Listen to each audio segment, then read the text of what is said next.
In 1939 in London, a teacher named Vera was looking for a way to earn some extra money when an employment agency told her about a strange but very appealing offer.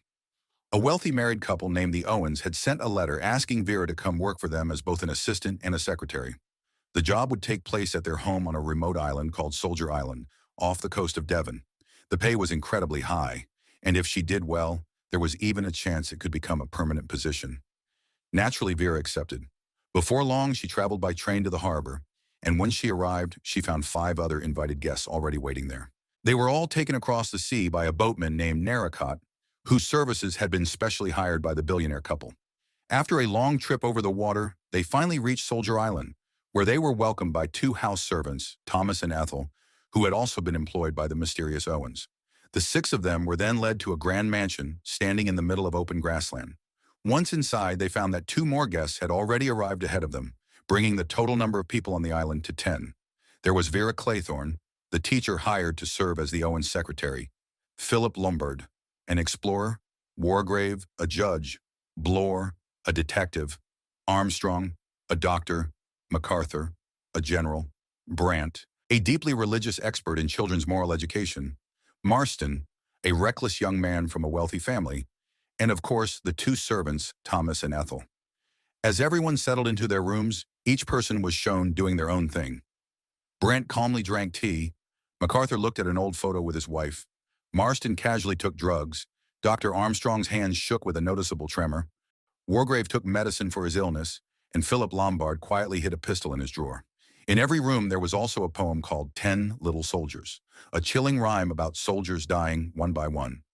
Later, after dressing for dinner, the group gathered for an elegant meal prepared by Thomas and Ethel, all while waiting for the Owens to finally appear as their hosts. At the center of the dining table sat 10 small soldier figurines, instantly reminding everyone of the old nursery rhyme they had heard as children. The same poem could also be found throughout the house, including in their bedrooms. And this is And Then There Were None. As the 8 guests talked over dinner, Wargrave spoke proudly about his 40 years in law and the many important people he had met. Armstrong revealed that he had once served as a military doctor, and General MacArthur mentioned that he knew of Mr. Owen as a student of military history, even though he had never actually seen his face. MacArthur explained that UN Owen stood for Ulick Norman Owen, but Vera found that strange because the woman who had hired her also used the initials UN Owen for Una Nancy Owen. For a husband and wife to both share the exact same initials, like that felt far too convenient to be a coincidence. Brandt then asked when they would finally meet the Owens, but Thomas explained that there was no telephone on the island to contact them. Normally, Narracott brought letters and supplies every morning, so perhaps the couple would arrive with him the next day. Then Armstrong remembered something. On the way to the harbor, Marston had driven recklessly and nearly clipped Armstrong's car. The 2 had already argued once before, and the others had to step in and calm things down. Please, there are ladies present. A handshake between gentlemen. In the end, Marston smoothed it over and apologized with a handshake. Just as dinner comes to an end, a sudden voice echoes throughout the entire room. It accuses all 10 of them of murder, calling out each name one by one. Armstrong is accused of killing Louis. Brandt is blamed for Beatrice, Bloor for Landor, Vera for Cyril, Lombard for the deaths of 21 members of an East African tribe, MacArthur for Henry, Marston for John and Lucy, Wargrave for Seaton, and finally Thomas and Ethel for Brady. Whoever brought them here clearly knows everything, and this is only the beginning. Panicked, they rush to find the source of the voice. It leads them downstairs where they discover a gramophone connected to speakers across the house. The message was pre-recorded. At the same time, Ethel suddenly collapses in the kitchen. Thomas quickly carries her to their room, and Armstrong gives her a mild sedative to help her rest. But as Armstrong leaves, he overhears Ethel sounding terrified, while Thomas harshly orders her to stay quiet. Soon after, Thomas is forced to explain what he knows about the Owens. The truth is even stranger. Neither he nor Ethel has ever met them. They were hired through letters and instructed to play that recording at a specific time as part of a so-called surprise. The same goes for all the other guests. No one has ever seen the Owens. Then Thomas reveals something darker. He and Ethel once worked for an elderly woman named Mrs. Brady, someone they considered family. But when she left them almost nothing in her will, Thomas smothered her to death with a pillow. One by one, the others begin revealing their own pasts. Armstrong admits that a patient named Louis died during a risky operation. MacArthur confesses that Henry, a young soldier under his command, died during a mission he personally assigned. Wargrave insists that Seaton was rightfully executed for his crimes. Bloor explains that Landor, a criminal and drunk, died after choking on his own vomit following an arrest. Vera recalls the boy she once cared for, Cyril. One day he went swimming without her knowing and drowned. She tried to save him, even though she could not swim herself, and nearly lost her life in the process. Then there is Lombard, the only one who shows no remorse at all. He openly admits to killing 21 people for his own benefit. He even calls out the others, accusing them of hiding behind excuses, pretending their actions were accidents or misunderstandings. He points out that Brandt has not confessed anything, and Marston barely remembers his victims. The tension rises instantly, but Wargrave steps in and restores order, suggesting that they all leave the island together the next morning when Narracott returns. Later that night, as they prepare to rest, Marston suddenly remembers John and Lucy, two children he once ran over with his car. Instead of taking responsibility, he had blamed their parents for not watching them properly. Armstrong, still shaken from their earlier encounter, calls his actions cruel. Then, without warning, Marston collapses. He chokes violently on his drink, blood spilling as he dies in front of everyone. As they examine his body, Lombard, Armstrong, and Bloor discover drugs among his belongings. It seems possible that whatever he took may have played a role in his sudden death. That night, as everyone tries to sleep, Ethel is haunted by a disturbing dream. She relives the moment Thomas killed Mrs. Brady, a memory that has clearly left her deeply traumatized. For a long time, she has been living in fear, forced into silence by Thomas. Not long after, she suddenly wakes up. There is a knock on her door and someone enters her room. The next morning before sunrise, Thomas urgently wakes Armstrong and asks him to check on Ethel. Something feels off, but when Armstrong examines her, the truth becomes clear. Ethel has been dead for several hours. When Vera hears the news, she immediately pulls Armstrong into the dining room and points out something chilling. The number of soldier figurines on the table has dropped from 10 to 8. To her, it feels like a clear sign that the deaths are following the rhyme. But Armstrong brushes it off, thinking she is just overanalyzing things. As he leaves, Vera begins to experience vivid hallucinations. She sees Cyril's mother at the beach warning her son not to swim. Then Hugo, Cyril's uncle, appears as well, reminding Vera of her past. Meanwhile, Bloor and Lombard take a closer look at Marston's body. When they check his breath, they notice the unmistakable smell of cyanide. This was no accident. Marston did not choke on his own. Someone poisoned his drink. At breakfast, now much simpler with Ethel gone, Vera asks if anyone moved the figurines. No one admits to it. She then points out how the deaths match the nursery rhyme perfectly. One victim choked, another died in their sleep, and now the number of figurines has dropped accordingly. Her suspicion quickly turns toward Armstrong. He had access to medicine, he treated Ethel, and he had already clashed with Marston earlier. Tensions rise as accusations fly. Armstrong, clearly offended, allows everyone to search his luggage. But he insists that Wargrave's belongings should be checked as well, since the judge also carries medication for his illness. Both of their bags are examined and nothing suspicious is found, just ordinary medicine.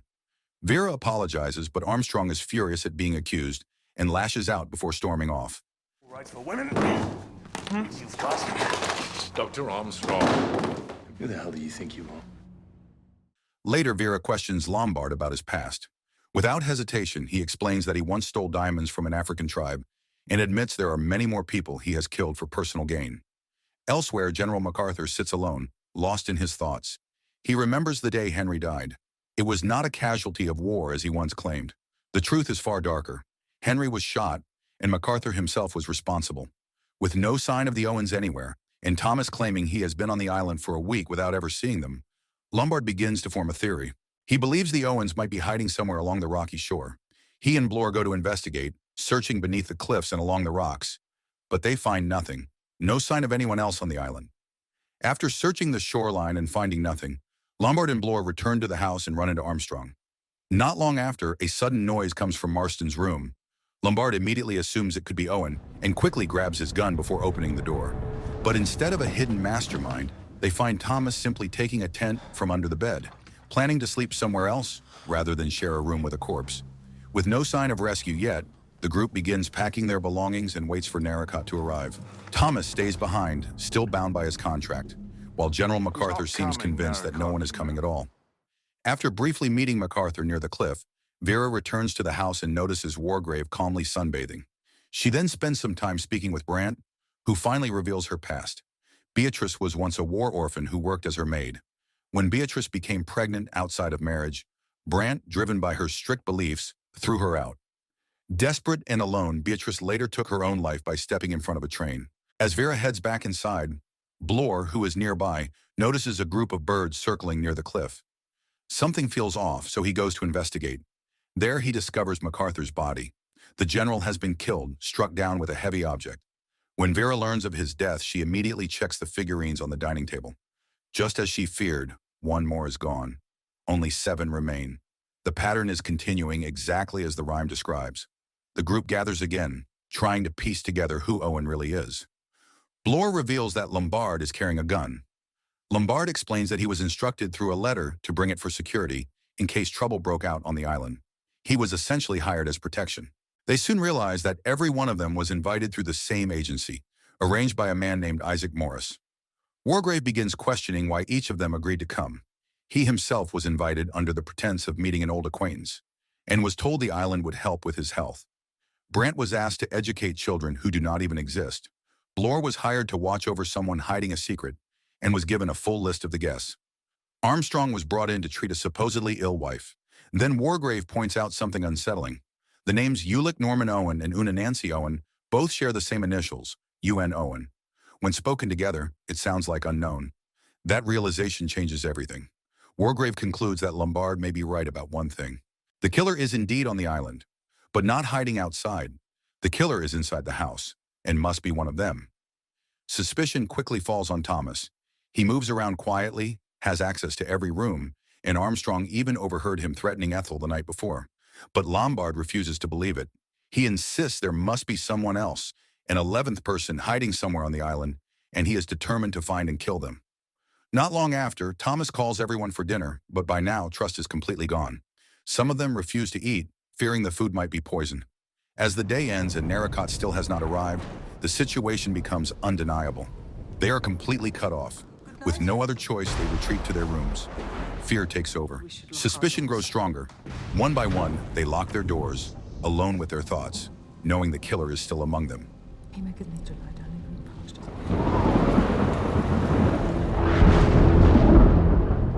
The next morning, chaos erupts. Armstrong suddenly rings the gong to wake everyone up. When he went to ask for coffee, he found Thomas dead in a horrifying state. His body had been brutally hacked open, just like the next line in the nursery rhyme. 7 soldiers chopping wood, 1 gets cut in half, and then there were 6. At that moment, Armstrong realizes the truth. Whoever brought them here is playing a twisted game, following the rhyme step by step. Still, he tries to convince himself that it might stop here, since the next verse involves a bee sting, and there are no bees anywhere on the island. Vera snaps him out of his panic with a sharp slap and forces everyone to stay calm. Lombard and Blore move Thomas's body into the bedroom, placing him beside Ethel, while they clean up the blood from where he was found. Meanwhile, Armstrong approaches Wargrave in the dining room and suggests they work together, admitting he no longer trusts the others. Not long after, he leaves to keep an eye on Vera, who is preparing drinks. Brandt refuses to touch anything Vera makes, worried it could be poisoned. At this point, everyone starts separating, moving around on their own. Then, as Vera passes through the dining room on her way back to her bedroom, she freezes. The figurines have changed again. There are now only 5 left. She immediately rings the gong, calling everyone back together. And once again, the pattern continues. The next victim is Brandt. She has been killed with poison, delivered in a way that resembles a bee sting, matching the rhyme perfectly. After her body is taken to her room, panic spreads even further. Lombard rushes back to his room and discovers something even worse. His gun is gone. That changes everything. It means someone has access to a spare key, most likely one that belonged to Thomas. Accusations explode instantly. Lombard suspects Armstrong, since he was the one who found Thomas's body. Armstrong fires back, pointing out that Lombard handled the body afterward. Blore joins in, accusing Lombard, but Lombard quickly turns the suspicion onto Blore, arguing that he was the last one to arrive at the scene. Lombard even theorizes that Blore could have taken the spare key, returned to his room, waited for the others to gather, and then quietly stolen the gun. But Blore denies everything. He claims he was delayed because he was in the bathroom for quite some time. With no clear answers, the 5 of them decide to search everything. Every room, every corner of the house. They tear apart furniture, rip open cushions, and check every possible hiding place. But the spare key and the gun are nowhere to be found. In the end, they are left with nothing but canned food and growing paranoia. They sit together exchanging suspicious glances, each one wondering who the killer really is. Unseen by all of them, the truth is much closer than they think. The missing key and the gun have been hidden in a place none of them would ever suspect. Inside the mouth of a bear-shaped rug. Heavy rain pours outside, the power is still out, and 5 bodies now lie in the house. The atmosphere turns suffocating. Fear takes over completely. To avoid another murder, they agree on a strict rule. No one moves alone unless absolutely necessary. Either they stay together as a group, or only one person moves at a time. That night, they eat a simple meal and sit together, trying to make sense of everything. Lombard begins questioning Wargrave about his past. It becomes clear that Wargrave has sentenced many people to death over the years. And not only that, he always stayed to witness the executions himself. For him, it was part of his responsibility. The conversation shifts to Edward Seaton, a man who was once declared innocent by the press. Wargrave firmly insists that Seaton was guilty. According to him, there was undeniable evidence, including a personal notebook filled with disturbing thoughts that revealed his true nature. Seaton had tortured and killed his victims in brutal ways, even leaving behind clues to guide the police, as if he enjoyed the hunt. On the day of his execution, Seaton refused to wear a hood. He showed no fear, almost as if he was mocking justice itself. Even now, Wargrave admits that the memory of Seaton still lingers in his mind. After that, they sit together in one room, trying to stay close. Only Wargrave steps away, choosing to read alone in another room, believing it should not be a problem if just one person leaves. But as soon as he is gone, suspicion grows again. Lombard and Bloor begin to question Wargrave. To them, he shares the same mindset as the killer, someone who believes in punishing the guilty. Bloor even suggests that Wargrave, now alone, could be preparing the next murder. Vera, exhausted by the constant fear and accusations, decides to return to her room.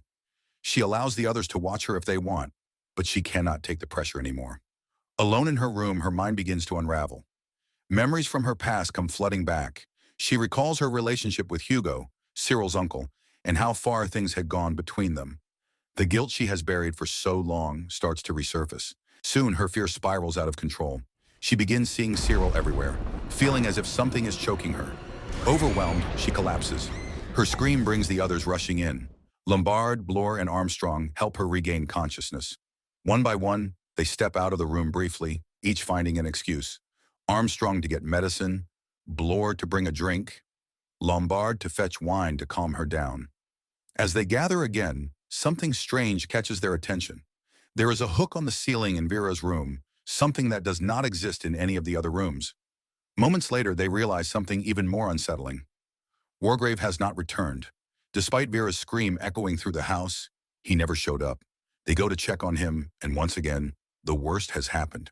Wargrave is found dead, shot in the head, his body staged with a judge's wig placed on him. They move his body to his room, but now only 3 men remain alongside Vera. And just like before, suspicion explodes again. Each of them had briefly left Vera's room earlier, giving all of them an opportunity, yet none of them can prove anything. The pattern continues perfectly. The rhyme mentions a courtroom, and now Wargrave, the judge, is dead. Only 4 remain. The figurines reflect the same number.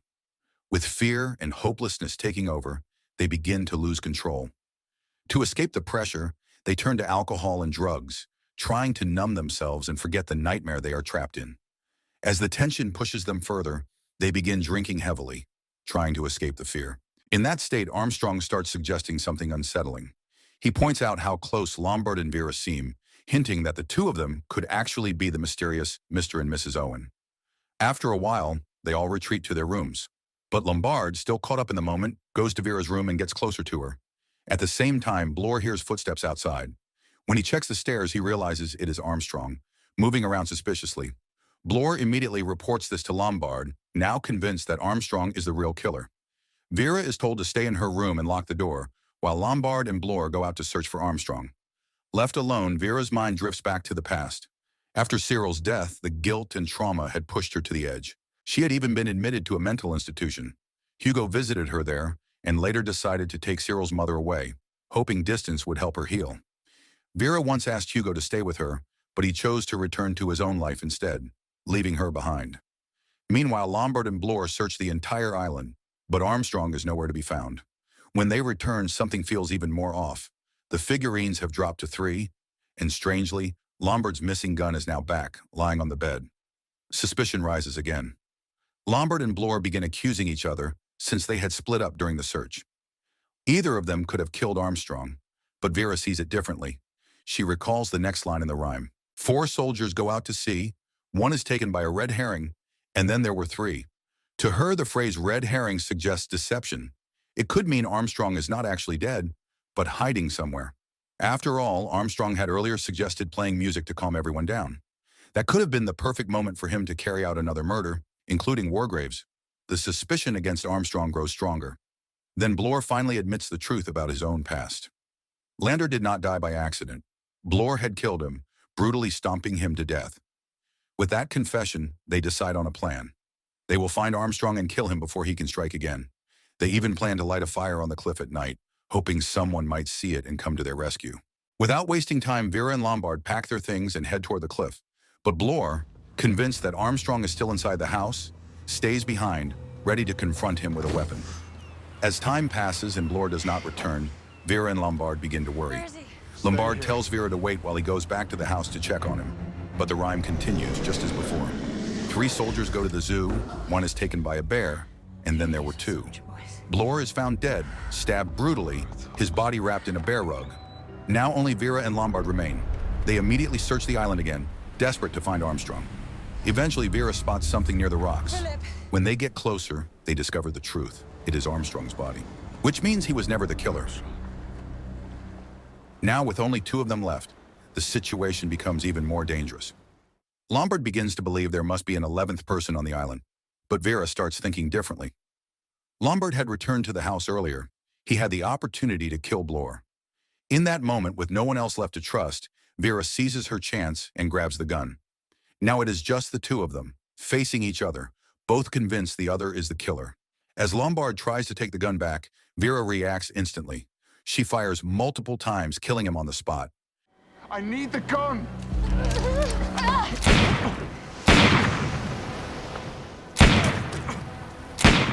At first, she feels a sense of relief. In her mind, the killer is finally dead. But that feeling does not last. The guilt she has been carrying begins to rise again, stronger than ever. Her thoughts drift back to the trial when she managed to escape all accusations, because the truth is far darker. Vera did not simply fail to save Cyril, she allowed him to drown. Her plan had been calculated. If Cyril died, his wealthy mother would leave everything to Hugo. And if Hugo inherited that fortune, Vera believed she could marry him and live a life of luxury. But everything fell apart. Hugo eventually realized what Vera had done. Disgusted by her actions, he turned away from her completely. Without proof, he could not expose her, but his hatred was clear. That rejection broke Vera. The guilt, the heartbreak, and the collapse of her plan drove her into a mental institution. Now, alone on the island, Vera convinces herself that it is finally over. She feels safe.